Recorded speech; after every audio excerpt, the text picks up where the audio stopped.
Hi everybody, my name is Gerry, I'm from Wild Eye, and in this video series what we do is myself and the Wild Eye Guides, we look at one of our recent sightings that we had while hosting safaris, tours or expeditions, and we take that sighting and we talk you through a particular image from the sighting. So we look at the gear we used, the settings we used, maybe some context and some ideas for you in the field. We then take a raw file, we put it into Lightroom. I'm also going to be using Photoshop, Nik and Topaz, and give you some ideas, some food for thought, and hopefully some inspiration that you can use in your own photography. This is Behind the Frame.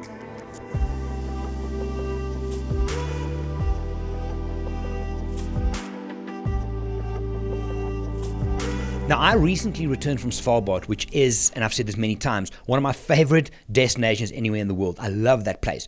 There's some Shackleton quote where he speaks about the allure of the ice keeps calling you back, and I feel that in a big way.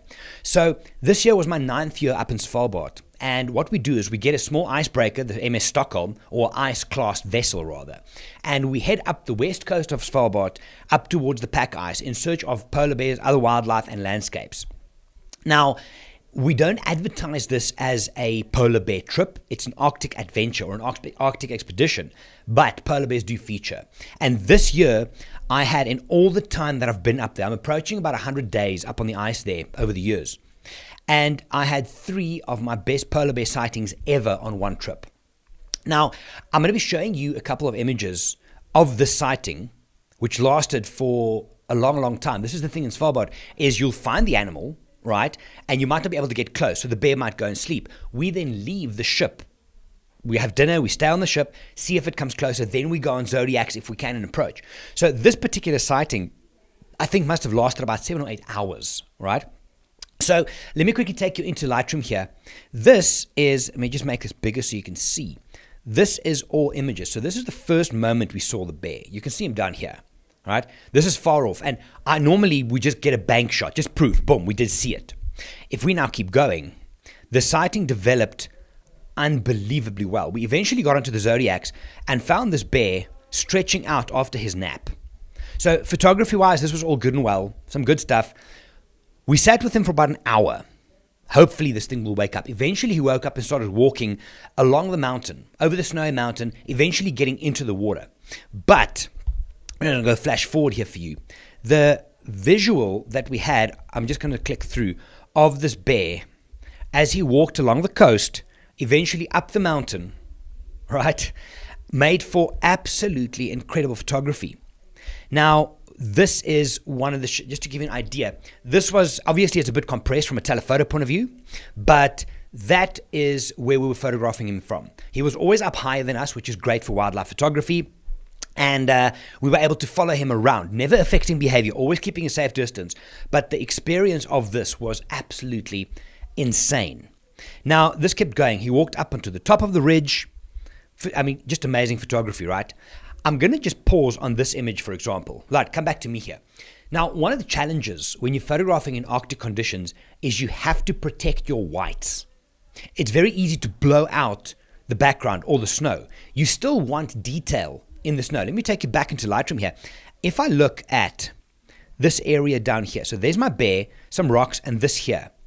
If you don't, and I'm just going to overdo this to show you, there should be some detail in this ice. That's the idea. In the snow, it shouldn't just be washed out like this. Now there's no detail in that snow. This is the challenge. So it's a very fine thing. The exposure overall in these conditions is not that difficult. The majority of your scene is white, so most of the time what we did is we shot 1/3 or 2/3 over. But remember, that depends very largely on what lens you're using, how close you are, and what you've got in your frame. Most of the time, like this image is here, a lot of white. And you can see in this image, for example, over on the side I've got this mountain. If I didn't protect my whites, you start losing the what's the word? The breaks between the sky and the mountain. So protecting the whites in this instance, very, very important up in Svalbard. If I can do this as well. So if you see there's some nice detail in the snow in the front, if I overexpose too much, and over there I start losing detail in the whites. Just something to keep in mind for when you join me in Svalbard one year. Right, sighting kept going, and eventually this bear walked back down towards us. Now we're getting close here to the images that I wanted to share with you. That's one, and that's two, right? The one I've played with, the next one, we're going to be processing this image today. So this is the moment, and I'm going to do a few things with this. But before we get there, see I've marked them in blue, just to carry on, eventually this bear came down all the way onto the coast, just flashing through, went into the water, and swam across our field of view. So I'm going to quickly just show you as an idea. So we're going to be working on this image today. But before we do that, I just wanted to give you an idea here of, this is the video that I got of this particular sighting. You can see in here, this is neutral exposure video, that the white is borderline blown out. But if I drop the exposure a little bit, or I drop my white, I'll get it back. But just as a photographer, this was the sighting that we had. To choose one image of this sequence is ridiculously hard. But I chose the other one with specific with the reason. I'll tell you that now. So here's another piece of this guy. Was a big bear, and he just woke up after sleeping. I think he slept for about 3 or 4 hours. We sat with him for 1 hour on the Zodiac. So this guy then did his thing and made for absolutely incredible photography. But the one that I want to share with you today is this. This is the image we're going to be looking at. So let's look. Before we go there, I just want to share with you quickly the details of the settings that I used for this particular image. So I was using the OM Systems flagship, I would guess, phenomenal camera. Other settings were, let me just open this up. Where are we? I was shooting on a 40-150. Now on a 4/3 system, that translates to an 80-300 2.8 lens. The focal length on this image, and this is uncropped, is 62 millimeters. So in real terms, if I convert that up, it's 124 millimeters, full frame like this. My settings, 1/800, f3.5 and ISO 200. The thing with shooting up in the Arctic conditions, there's a lot of light. There might not be bright sun, but the whites kick off a lot of light, so your ISO can stay low down. Aperture 3.5. In Africa, if something walks closer to you, it's very easy to get the depth of field wrong. You hit the nose, for example, the eyes might be out of focus. Here, because of the distances to the subjects, that 3.5 becomes a lot bigger from an acceptable zone of sharpness point of view, right? So most of the time here, I was sitting between 3.5 and about 7.1, even on landscapes, because of the depth of that you create. Now, let's get into this image. What I'm going to do is I'm going to take basic raw editing inside of Lightroom here, all right, and just talk through why I crop it in a certain way. I'm going to do most of the work in here. Then I'm going to take this image into Photoshop. I'm going to bounce it into Nick filters. Two things I want to show you just as a creative option, and then also run it through Photo AI, which is the Topaz product, to finesse it at the end. Right, here we go. So first thing I would do is I would crop. Now that is the original image as shot. Let's say I'm going to do this for Instagram. Then what works there is a 4:5 portrait orientation is the largest Instagram portrait size that you can do. So now, discussion here. I can do this, right, and lose the brown in the bottom, but that leaves me with a bit lack of layers. One of the things that we need in a wildlife image is the layers, foreground, middle, and back. It's transition zones. From a landscape point of view, you do the same thing here. So I would definitely try and include a little bit of the stuff at the bottom of the rocks. It also would give me an idea that the bear is higher up, right? It is looking at higher. Now, rule of thirds, not always a fan, but we can use it for now. This PowerPoint here is obviously where the action is going to happen. So if I put this guy here, I'm leaving negative space for him to look into. He's looking over to the left, so I'll leave that with him. Let's do that. Okay, not too bad. But now I'm reconsidering something. Let me just see what I did with this one. Yeah, that one was big. I am going to do it a little bit more and move him across more. Okay, you see, the thing that I'm thinking here is if I have too little of the rocks in the front, it looks like a mistake. And if I have too much, it fights for attention. So I just want to move this dude over a little bit. Let's do it from here and down there. See, that's too little. Okay, I'm going to go with that for now. Right. My processing has changed quite a bit since they introduced the new masking feature, which is phenomenal. But I would still run my blacks and white. I hold Option, grab the black slider down, bring it up until I just have one. I've got videos on this technique if you need to. Let me know and I'll share it with you. I check for my whites. Okay, so here's the thing. If I go here, right, on the whites, all of the detail here is lost. So I need to be very careful. Let me show you here. There's my bear. Now there's texture in the background, and now it's not there. So you can also see how the bleed between the bear and the background starts fading if you push your highlights and your whites too much. So I'm going to just do that in masks because I can separate them. So for now, this is more or less what I would do. I would then go into my masks. Now, just come out with you for a second. What I like to do with these masks, people do one they edit, the one they edit. I like to go and set up my orchestra, so to speak. I create all my layers, all my masks, sorry, and then I start DJing them forward and back. So I create my workspace first and then I go into it. So I would go, give me the subject. That's perfect. So I've got this highlighted as well, which I don't want. So I can go subtract using a brush and I just subtract what I don't want. You see, I'm happy for the little bit of red underneath the bear there because it would look, if I disconnect that, it would look a bit strange. All right, new mask. I want the entire background. So that's pretty good, right? I'm not too stressed about the piece under the bear. That's fine. All right. So here I've got my bear as 1 and I've got the background as 2.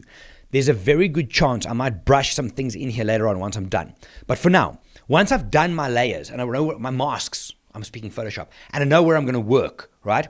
I would then go and push the biggest part first and then work to the smallest one. So what do we want to do to the entire background, which is now that? Yeah. So I would want to just drop it down a little bit, actually. If you watch this area here, that's what I'm looking for. See, let me turn the overlay off. There's not much detail happening here, but when I drop it down just a touch, it gives me more definition in the front and I get some texture on the snow, which we like, right? Coming down, textured, clarity, and haze, all different forms of contrast, attacking different parts of the image. Texture does favor the highlights, so I always whack it up all the way and all the way down to see what I get from it. Now, by taking it down, it gives me like a misty idea, but I'm going to show you a better way to get that. So for now, I'm just going to increase that a little bit. Clarity makes the image darker and it creates the effect of sharpness, but it's localized contrast around the edges. Take it all the way up, looks quite angry, right? So I would just maybe give it a little bit of detail just to get some texture into the snow and stuff. Dehaze, most of the time, as you know, is for smoke, mist, water, fog, stuff like that. So this is not going to work unless you want to go super weird and creative. Dropping it down hazes it out. So because I don't have much sky in here, I might just push this up a little bit. Y on the keyboard gives me a before and after. Let's hide our masks. So that's all I'm going to do in here for now. I'm pretty happy with all of that. The rest I'm going to be doing in Photoshop. So with that done, let me just bring that back. Y. So most of my processing I do inside of Lightroom here. Again, the way I teach Lightroom in courses, I would still run you through the basic panel, but for now, masking is my friend. It's amazing. You can just push and pull as you wish. So from now, I've done this raw processing inside of Lightroom. I'm now going to go right-click, edit in Photoshop. What happens?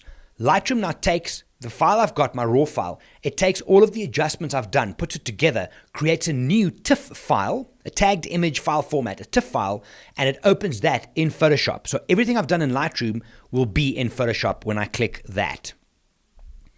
So let's go into Photoshop. So there is my image, right?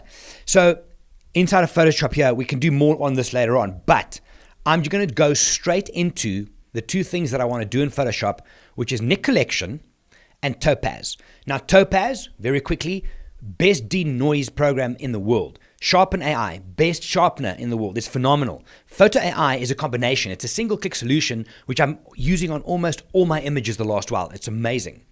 Nik Collection, though, is this. I've done videos on this, but I can do another one if you guys want. So drop a comment or send me a mail. This is a must. I love this. And once we're done, I'm going to just mess around a little bit and show you one or two pretty cool creative things. So, color effects. I'm going to open in here.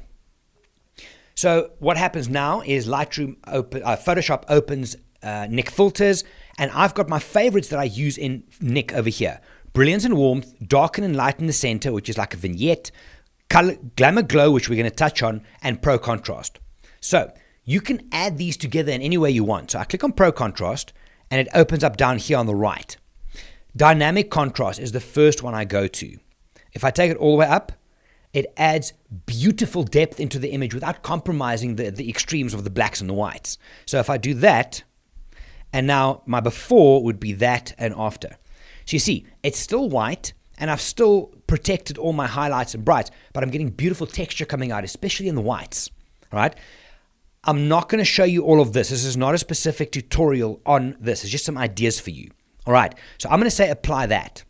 Now, if you look on the right-hand side, what Photoshop does is the bottom is my original image. It recreates the image with the new changes on top. So if I hide my top layer, I get that, right? So before and after. Before and after. I'm liking where it's going. It looks natural. It's not over-processed. And I've got detail in all the right areas. Now, I'm going to open Nik Filters again and just show you Glamour Glow. I can do them as one, but sometimes if you want to blend, I would do one individual layer for each adjustment, or you can create recipes. For now, though, I'm going to open Glamour Glow. Opens down here. So, what this does, right? Glamour Glow gives it literally a glow. It's a fashion photography type of adjustment. However, first thing it does is it drops saturation. So I normally just bring back to 0. Now, I'm going to overdo this just for effect. That's what it does, right? It gives it like a dreamy, hazy, almost ethereal look. Now, a little bit of that is great. Watch. There's before and after. But you can see it fights now against my texture. So normally, what I would do, if I've got more bare filling the frame, it looks beautiful, that soft, hazy thing without compromising sharpness. For this image, I'm going to pull it back to about there, and it just softens it up a little bit, right? Before and after, but I still have my texture. Apply. So now, over here, Photoshop has gone, background is my original that came from Lightroom. Pro Contrast is, which I did the first time round, and then there's Glamour Glow. So if I turn that one off and that one off, original, plus Pro Contrast, plus Glamour Glow. All right. From here on, what I'm going to do is, once I'm finished with this image, right, I take my top layer that I've got, I duplicate that, Command J. You can go and rename this if you feel, and I'm going to say Photo AI. And I'm going to make the adjustments with Photo AI onto that layer. So what do? Filter, Topaz, Photo AI. This now opens Photo AI, and what it does, you'll see this now, it's calculating what the image needs. Does it need to remove noise? Does it need to sharpen? Are their faces human to recover? Or do you want to enhance the resolution as in make it bigger? In this case, it believes only this is necessary, right? I can then click on sharpen if I want, and then it sharpens it as well. So I'm going to do that. I quite like the look of that. You can see the difference there. Much sharper on the shoulder. And I save to Photoshop. Processing. And there it is. So if I zoom in now, right, if I turn the top one off and on, it's a very subtle change, sharpness over there. You can see it pop on the head here, right? So with that all done, and I'm happy with my image, I would now, if I know I'm not going to work any further, I would go and I would flatten that into one image. Now, all those adjustments have been flattened into one. I go Command W, which closes the file. I say save, and it closes inside of Photoshop. Then when I go back to Lightroom and we look at our image over here, let me just quickly find the one. Oh, I'm in a collection. So let me take you into Svalbard there. So what would have happened now is this TIFF file is my new version that came from Photoshop. This is what I did in Lightroom. It went to Photoshop and it spits it back and it gives me the image here. It'll always stack them for you. 1 of 2, 2 of 2. The latest one being the first one. Right. So out to me quickly here. So that would be a very quick process of that image. My goal, remember, is most of the time to be natural. If you were next to me, right, that's what you would see.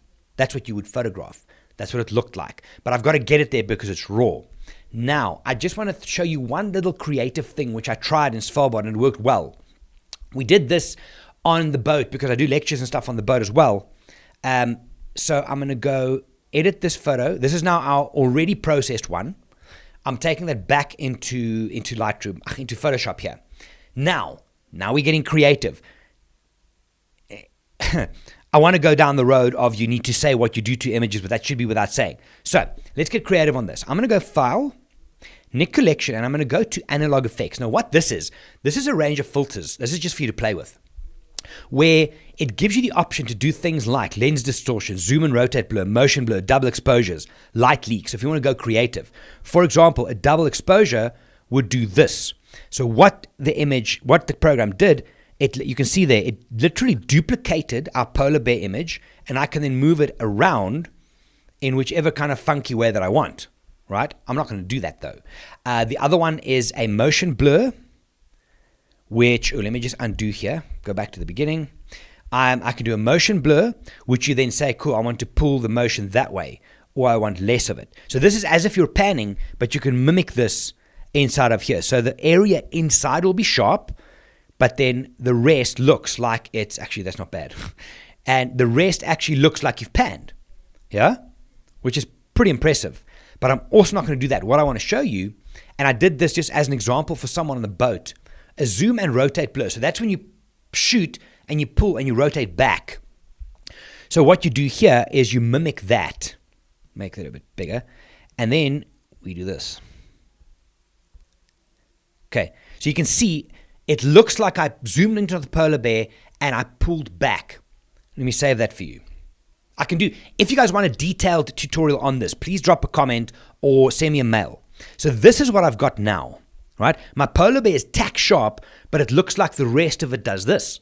So now remember, inside of Photoshop here, that's without, that's with, without and with. You can see the bear's perfect. I can now say, okay, cool. I don't want as much of this top adjustment. I'm just going to fade this out a little bit. So that would be a little bit of it and more. So if I just do a little bit, so that's 50% opacity without and with. Right. So that is just me messing around with creative stuff.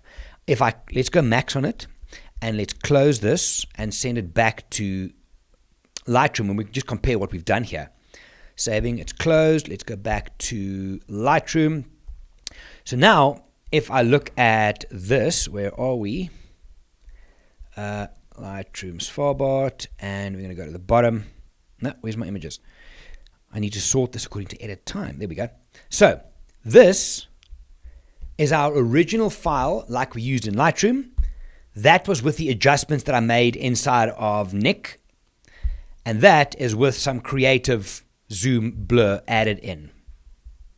Right, back to me here. So just some ideas. I hope there's something in there that you can use. I hope there's some inspiration, some ideas. The biggest thing, and I spoke to someone recently, is you have to be intentional about what you want to create, both in your photography and in your processing. If you want to go and mess around creatively, be intentional, do it hard. If you just want to create natural looking images like this one, then so be it. But if you have any questions, guys, if any part of this video that you would like details on or more of, please leave a comment or send me an email. I'll put my email at the end of this, and I'd be happy to create those. I've got another 4.5 weeks or so in South Africa at the office, so loads of time to get those out as well. But good luck with your processing, good luck with your photography, and if we can help in any way, shape, or form, please let us know. Thanks for watching. My name is Gerry. I'm from Wild Eye. Have a good one. Bye for now.